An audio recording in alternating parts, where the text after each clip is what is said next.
My mom took me to the costume store a week before Halloween. I searched up and down the aisles for the perfect costume, but couldn't find what I was looking for. My friends and I had agreed that this would be our last Halloween to go out and trick or treat, since it was our last year in middle school. I wanted my costume to be special. Halloween was one of my favorite times, and I was sad that I wouldn't be able to enjoy it anymore. At least, not as a kid. Sure, I had heard that in high school there would be Halloween parties where we could drink and have adult fun, but I enjoyed the childish nature of it as well. I liked the simple joy of going house to collect candy, then returning home with my friends and sorting out all our sweets and trading them with one another.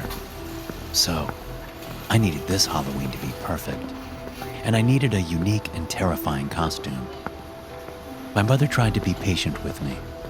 She knew I was upset about this being my last real Halloween, and I think she was upset about it too. I was growing up faster than either of us wanted, but eventually I exhausted her patience, and she said that I just needed to choose a costume. I decided on a pale mask that would drip with fake blood when I tilted my head. It came with a black cloak. The concept was interesting enough, but still it was made from cheap plastic, and I wasn't satisfied. But I pretended to be happy as my mom paid for it, and we returned home.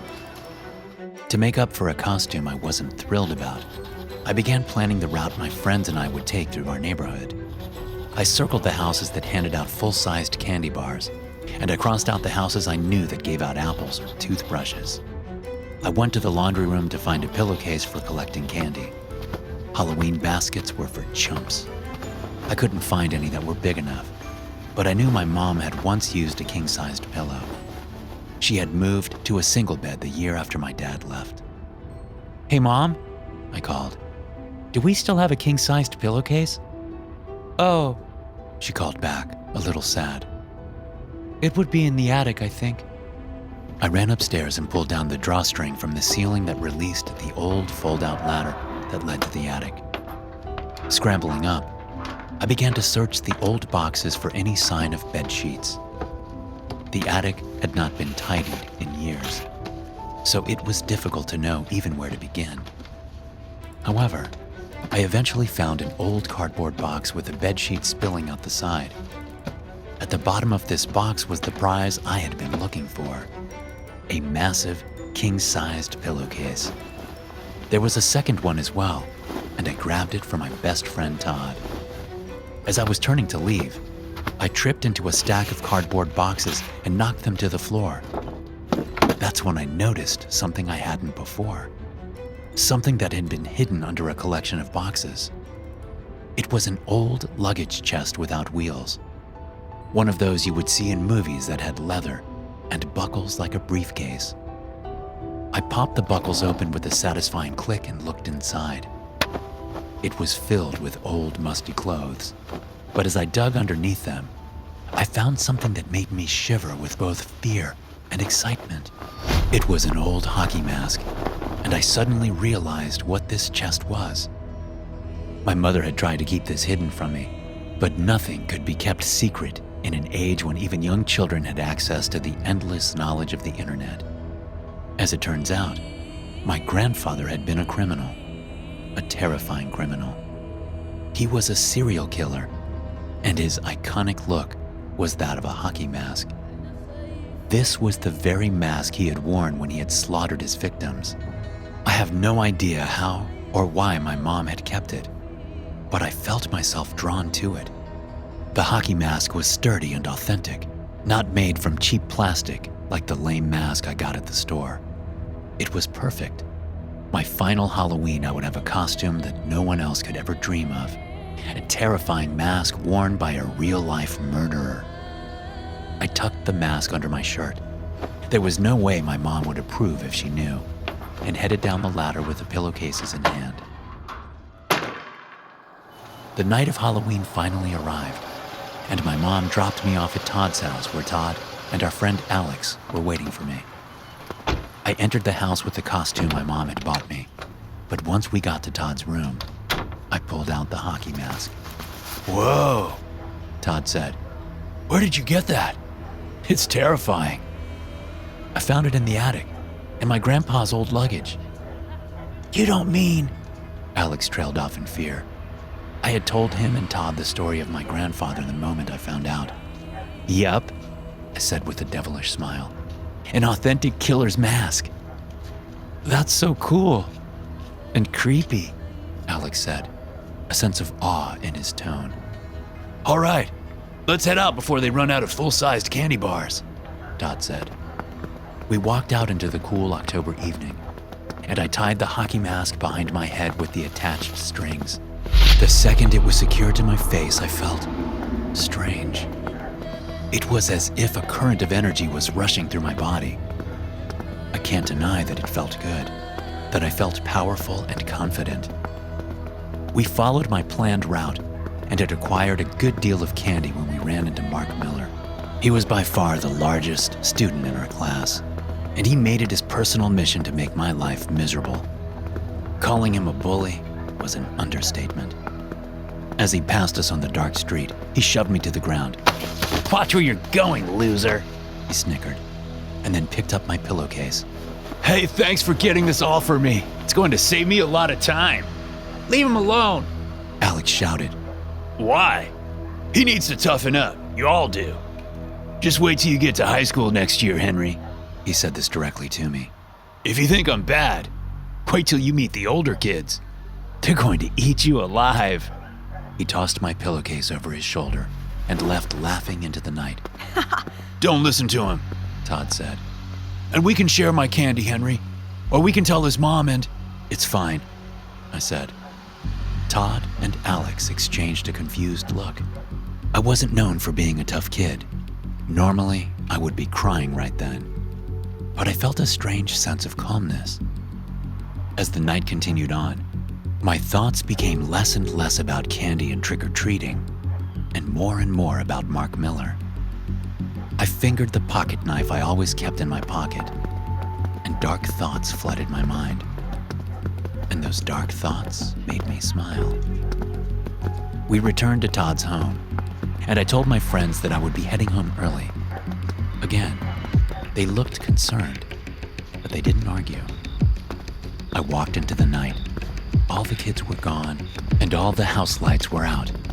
My steps were powerful and confident. I knew what I was planning on doing, but somehow I wasn't quite aware of it, as if there was someone else thinking for me. I also somehow knew that I would be able to get away with what I was about to do.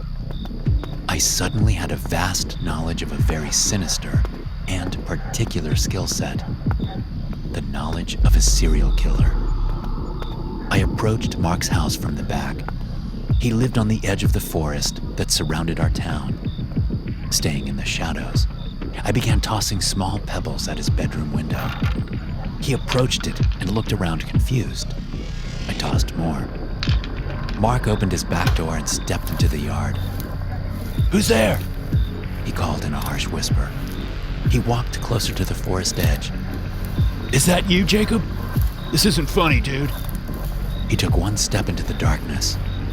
In a single fluid motion, I pulled him into the forest and plunged the pocket knife into his neck. I instinctively knew the exact placement necessary not only to make him bleed out quickly, but also to prevent him from screaming. Mark stumbled forward, clutching his neck and sputtering.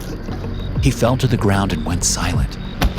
Without thinking, I dragged his body deeper into the forest.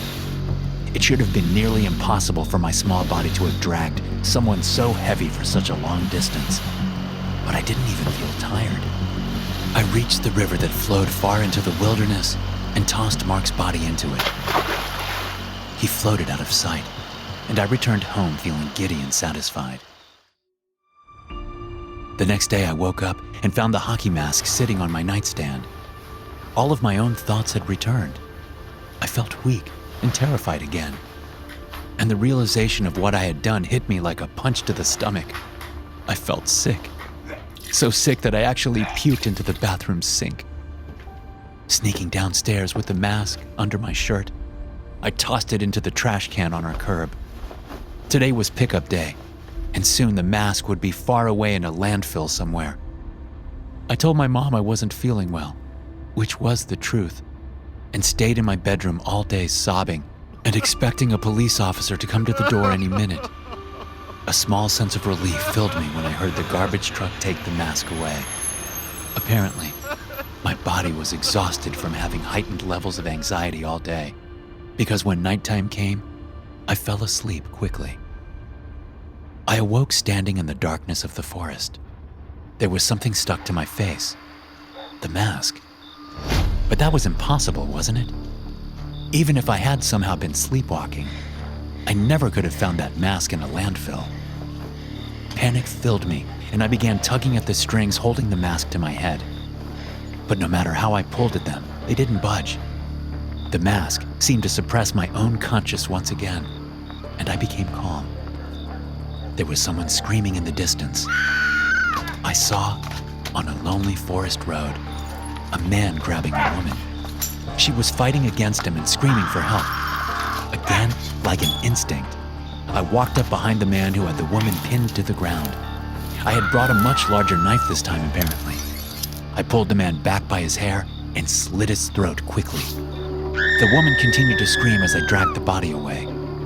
Somehow, I already knew where I was going and what I needed to do. I knew that I had already dug a grave out in the forest earlier.